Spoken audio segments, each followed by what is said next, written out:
Party office ఇది కదా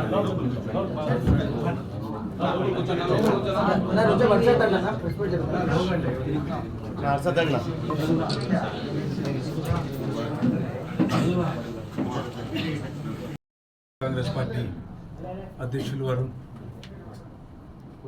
మన రాష్ట్ర ముఖ్యమంత్రి జగన్మోహన్ రెడ్డి గారి ఆజ్ఞ మేరకు కదిరి నియోజకవర్గానికి మక్బుల్ బాషా అన్నని మనకి ఇన్ఛార్జిగా పంపించడం, ఈరోజు అనౌన్స్ చేసిన ఇన్ఛార్జీలే రేపు క్యాండిడేట్లను అనౌన్స్ చేయడం చాలా శుభ పరిణామం. నిన్న ఈవినింగ్ వచ్చిన న్యూస్తో అందరూ సంతోషపడినాం. సమయం చాలా తక్కువ ఉంది కాబట్టి చాలామంది నాయకుల్ని, వైఎస్ఆర్ కాంగ్రెస్ పార్టీలోని నాయకుల్ని కలవలేకపోయాం. అనుకోకుండా అన్న ఈరోజు ప్రెస్ మీట్ పెట్టారు కాబట్టి దీనికి అటెండ్ అయినాం. బేసిక్గా ఎంపీపీలని, జెడ్పీటీసీలని, వివిధ కార్యవర్గాలకు సంబంధించిన చైర్మన్లని, నామినేటెడ్ పోస్టులో ఉన్న వాళ్ళని, పార్టీకి పూర్వం నుండి పనిచేస్తున్న సీనియర్ నాయకుల్ని అందరినీ కలుపుకొని అందరూ ఒక వేదిక మీద కూర్చొని అందరం కలిసి ప్రెస్ మీట్ ఇవ్వాలనుకుంది వాస్తవం.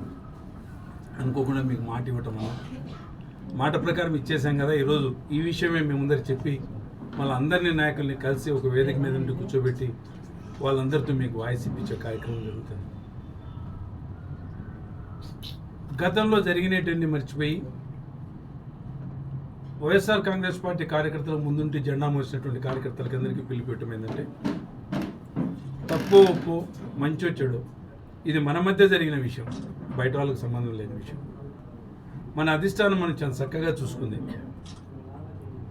మనలో ఉన్న చిన్న చిన్న తప్పిదాలని కానీ, మనలో ఉన్న చిన్న చిన్న వ్యత్యాసాలను కానీ సర్దిద్దుకొని మనందరం ఐకమత్యంగా ఉండి ఎవరింటికైనా వచ్చేదానికి సిద్ధంగా ఉన్నాం. వచ్చి వాళ్ళతో కూర్చొని మాట్లాడి చిన్న చిన్న వ్యత్యాసాలు, పొరపచ్చాలు మన మధ్యనే మనం ఉంటే కనుక వాటిని అన్నీ మనమే తీర్చుకొని ఒకరికొకరు చేయి కలుపుకొని వైఎస్ఆర్ కాంగ్రెస్ పార్టీ జెండాని కదిరి నియోజకవర్గంలో ముచ్చటగా 3వ పారి ఎగిరేసి, ఎస్ ఈ కదిరి నియోజకవర్గం వైఎస్ఆర్ కాంగ్రెస్ పార్టీ కంచుకోటది, ఇది జగన్ అడ్డా అని ఈ జిల్లాలో ఉన్న వాళ్ళకి అందరికీ తెలియజేస్తూ దిగ్విజయంగా ముందుకు తీసుకుపోయేదానికి ఈ రోజు నుంచి కార్యాచరణ మొదలు పెట్టబోతున్నాం. ఈ కార్యాచరణలో భాగంగా ఈ క్షణం నుండే సోదరులు వైఎస్ఆర్ కాంగ్రెస్ పార్టీ కష్టపడిన ప్రతి వ్యక్తిని, సీనియర్ మోస్టులు, నాయకులు, ఎంపీటీసీలు, జెడ్పీటీసీలు, పంచాయతీ బోర్డు ప్రెసిడెంట్లు, గుడి చైర్మన్లు, మార్కెట్ యార్డ్ చైర్మన్లు, సొసైటీ ప్రెసిడెంట్లు, ఇన్ఛార్జీలు, ప్రతి ఒక్కరిని పేరు పేరున పోయి కలిసి ఫోన్లు చేసి ఇళ్ళకు పోయి మాట్లాడి, అన్న ఏమీలో మనం అందరం కుటుంబం, జరిగినది మర్చిపోదాం, జరగబోయే దాని గురించి ఆలోచిద్దామని చెప్తూ, ఎక్కడైనా నాకు తెలిసి ఇక్కడ ఉన్న వాళ్ళకి ఎవరికి, కదిరిలో కాన్స్టిట్యూన్సీలో ఉన్న నాయకులకి ఎవరికి అధిష్టానం మీద, జగన్ రెడ్డి మీద ఎవరికి కోపం లేదు. చిన్న చిన్న ఏమైనా మనలో మన మధ్య కోపాలు ఉంటుంది తప్ప ఇంకెవరి మీద లేవు. ఈ చిన్న విషయానికి, మన ఇంట్లో జరిగిన విషయానికి, మన గుడిసెలో ఒక ఎలకనో లేకపోతే ఇంకోటో చెడు పురుగో పడిందని గుడిసెను మంట పెట్టుకోవడం తప్పవుతుంది. ఎస్, ఆ గుడిసెలో ఉంటే ఆ విషపురుగును బయటికి పంపించాలన్నా, ఎలా ఆ విషపురుగుని కంట్రోల్ చేయాలని ఆలోచించాలి తప్ప మన గుడిసెకు మంట పెట్టుకోవడం తప్పవుతుంది. మనం ఉన్న ఇల్లు, మనం నిర్మించుకున్న ఇల్లు, జగన్మోహన్ రెడ్డి గారు నిర్మించిన ఈ పార్టీ, రాజశేఖర రెడ్డి ఆశయాల సాధన కోసం పెట్టిన ఈ పార్టీని ఇలా ముందుకు తీసుకెళ్తేనే సామాన్యమైన ప్రజలకు, పేదలకి మేలు జరిగే పార్టీ, చెప్పిన ప్రతి మాట నిలబెట్టుకున్న పార్టీ, ప్రజల దగ్గరికి ఇదే నినాదంతో ముందుకు పోదాం. ఎస్, ఆ రోజు మేనిఫెస్టో రిలీజ్ చేశాం. మేనిఫెస్టో ప్రకారం ప్రతి ఒక్కటి నిరూపించుకోగలిగాం. ఒకటేరా చిన్న ఏమన్నా ఉద్యోగస్తుల విషయాన్ని చిన్నవి ఉంటే కనుక తప్పు ఒప్పో దాన్ని ఒప్పుకుంటాం కూడా, చిన్న తప్పిదం జరిగిందని మేము ఒప్పుకుంటాం కూడా.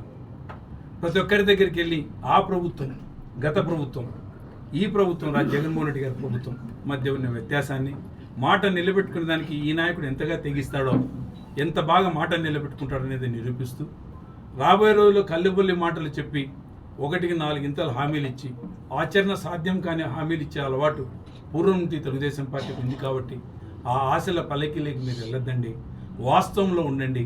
జగన్మోహన్ రెడ్డి గారు ఇచ్చిన మేనిఫెస్టో ప్రకారం అన్ని తీరుస్తూ కూడా ఆ తర్వాత ప్రజల అవసరాలన్నింటిని గమనించి ఒకటొకటి ప్రజలకి మళ్ళీ మేలు చేసే కార్యక్రమాలు అనౌన్స్ చేస్తూ దిగ్విజయంగా ఏదే కానీ ఆపుకోకుండా, అంత పాపిష్టి కరోనా వచ్చి 2 ఏళ్ళు ఇబ్బంది పడినా కూడా ఎక్కడనే కానీ చెప్పిన మాటను తప్పకుండా పాలించినటువంటి అతను గతంలో ఎన్నో అబద్ధాలు చెప్పి మేనిఫెస్టో రిలీజ్ చేసి ఆ మేనిఫెస్టోలో లాస్ట్ మేనిఫెస్టో కూడా కనపడకోకుండా దాచిపెట్టి ప్రజలకు మోసం చేసిన వ్యక్తులకు మధ్యన వ్యత్యాసాన్ని తెలియజేసుకుంటూ ప్రజలకు మన పార్టీ చేసిన మేలుని గత పార్టీ చేసిన మోసాన్ని గుర్తు చేసుకుంటూ పోతూ చిన్న 5 ఏళ్ల అనుభవంతోనే ఈ స్థాయికి ఎదిగిన ఈ పార్టీ కృతజ్ఞతగా మళ్ళీ పార్టీకి పట్టం కడితే నెక్స్ట్ 5 ఏళ్ళు ప్రజలకు ఏం మేలు చేసే కార్యక్రమం చేస్తామని ప్రజల దగ్గరికి వెళ్తూ ఈ ప్రభుత్వం మేలు చేసింది, ఈ ప్రభుత్వం మాట మీద నిలబడింది, ఈ ప్రభుత్వాన్ని నమ్మొచ్చు మీరు అనుకున్నప్పుడే మీరు ఓటేయమని చెప్పి ప్రజల దగ్గరికి ధైర్యంగా పోయే కార్యక్రమం.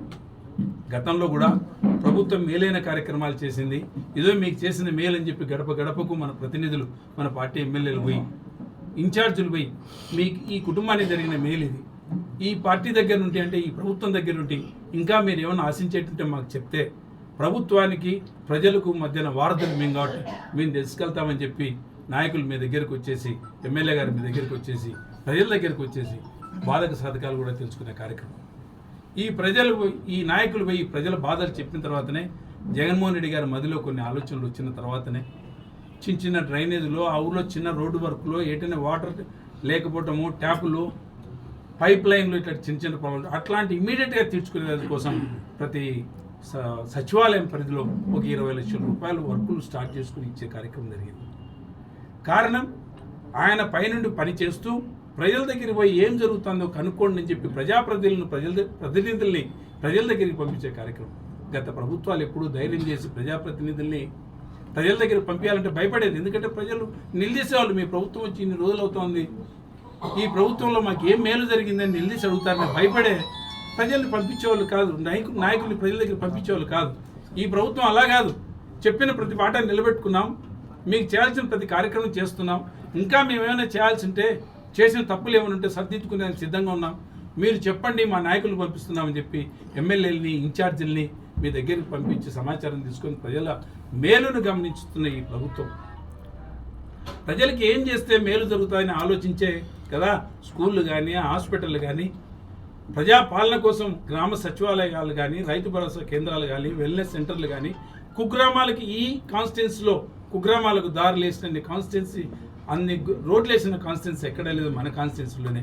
బైపాస్ తెచ్చుకోవటం కానీ, హాస్పిటల్ని డెవలప్ చేసుకోవటం విషయంలో కానీ చాలా వరకు 99% ప్రాబ్లమ్స్ అన్నీ సాల్వ్ చేసుకొని ఇంకా రాబోయే రోజుల్లో ఏం చేసుకోవాలా, ఈ ప్రభుత్వం దగ్గర నుండి ఏమి మేము ఆశిస్తున్నాం ఈ కదిరి ప్రాంత ప్రజలు అని చెప్పి దానికి ఒక బ్లూ ప్రింట్ తయారు చేసి, మా ప్రాంతానికి ఇవి తక్కువ ఉన్నాయి ఇవన్నీ అడిగేది కోసం ఓ బ్లూ ప్రింట్ తయారు చేసి ఓ 5 డే మళ్ళా జర్నలిస్ట్ సోదరుని పిలిపించి ఇది మా మేనిఫెస్టో, ప్రభుత్వం ఇచ్చే మేనిఫెస్టో వేరు, ఈ కదిరి ప్రాంతానికి సంబంధించిన కోరికలు తీరాల్సిన కోరికలు ఇవి ఉన్నాయి అని చెప్పి మీ దగ్గర ఒక మేనిఫెస్టో చూపిస్తూ, రోడ్ల విషయానికి వస్తే చిన్న తప్పిదం జరిగింది, మేము వాస్తవం ఒప్పుకోవాల్సింది కూడా.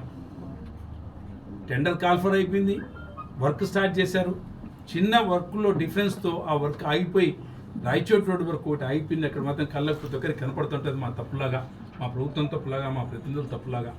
తొందరలో కంప్లీట్ చేసేదానికోసం మా అధిష్టానానికి పిలుపు పంపించి ఇక్కడ మా లోపం ఉంది, ఇది సరిదిద్దుకుందామని చెప్పి, ఎక్కడైనా లోపం ఉంటే విశాలంగా మేము స్వీకరించేదానికి సిద్ధంగా ఉన్నాం. మీది తప్పు ఉందంటే తప్పుండి తప్పే, దాన్ని స్వీకరిస్తాం, దాన్ని సరిదిద్దుకుంటామని చెప్పి ప్రజలకు, నాయకులకి, ప్రెస్కి, మీడియా వాళ్ళకి, ప్రతిపక్ష నాయకులకు కూడా ప్రతి ఒక్కరికి తెలియజేస్తుంది. గౌరవప్రదంగా, హుందాగా పాలకపక్షం, ప్రతిపక్షం సమస్యలపైన మీరు అడిగేదానికి, నిలదీసేదానికి హక్కు మీకుంది. ఆ సమస్యల్ని ఏ విధంగా తీరుస్తామో చెప్పుకోవాల్సిన బాధ్యత కూడా మా ప్రభుత్వం పైన ఉంది.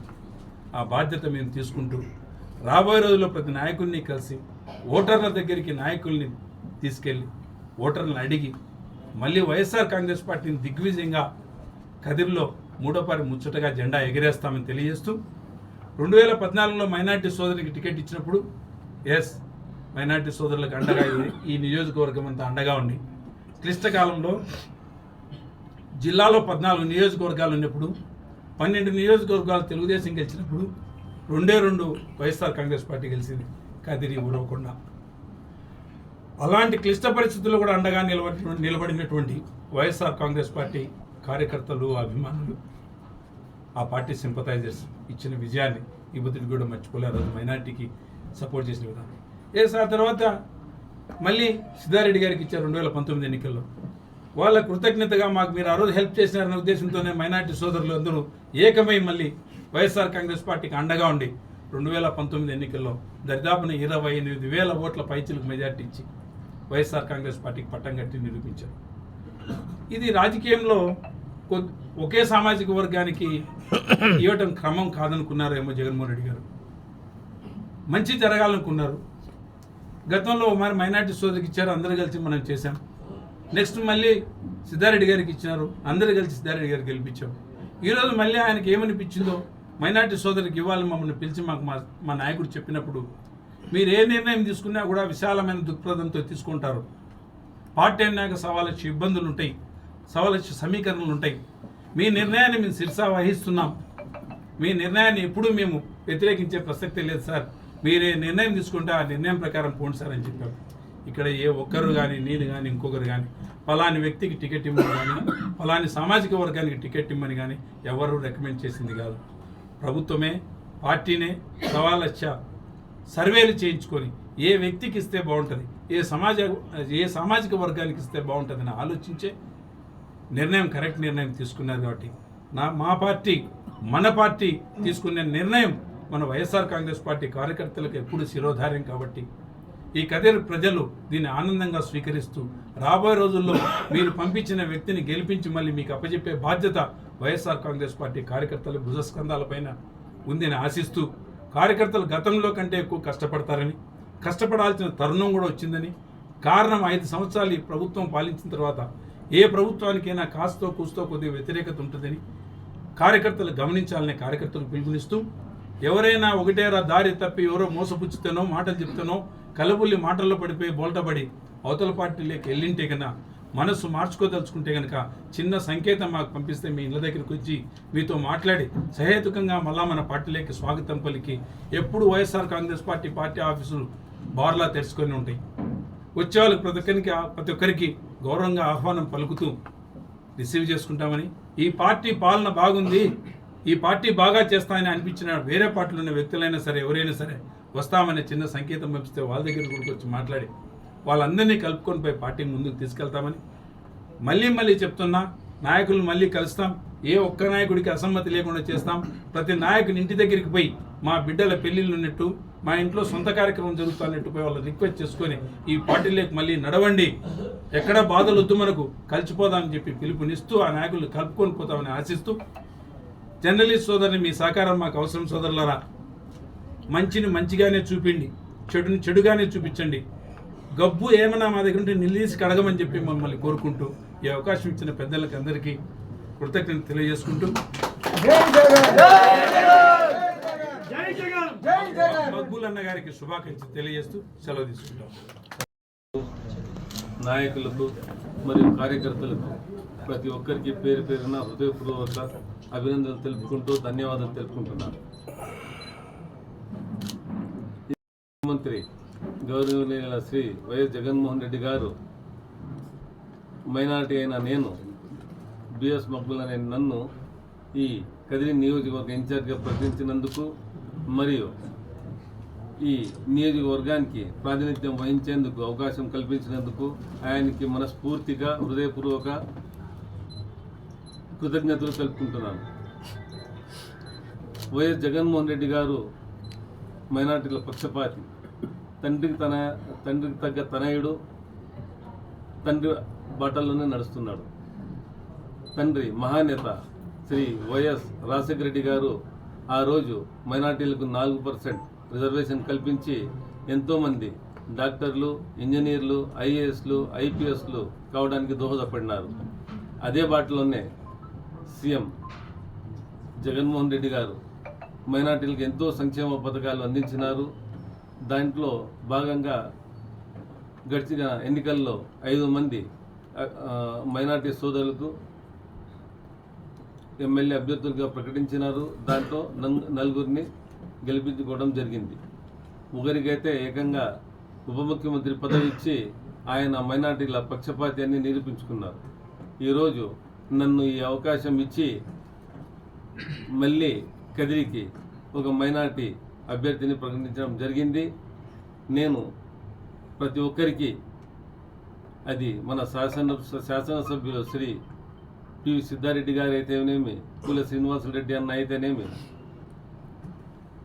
మొహమ్మద్ ఇస్మాయిల్ అయితేనేమి, మరియు సాదత్ అలీ ఖాన్, డాక్టర్ బత్తల్ హరిప్రసాద్, పవన్ కుమార్ రెడ్డి, డాక్టర్ వెంకటరమణ మరియు ప్రతి కార్యకర్త ప్రతి నాయకునికి కలుసుకొని ఈ రాబో సార్వత్రిక ఎన్నికల్లో కదిరిని ముచ్చటగా 3వ హ్యాట్రిక్ సాధిస్తామని మరియు ప్రతి కార్యకర్త సైనికుల్లా పనిచేసి ఈ నియోజకవర్గాన్ని వైఎస్ఆర్సీపీ విజయదుందుపై ముగిస్తానని మీరందరికీ తెలియజేసుకుంటున్నాను.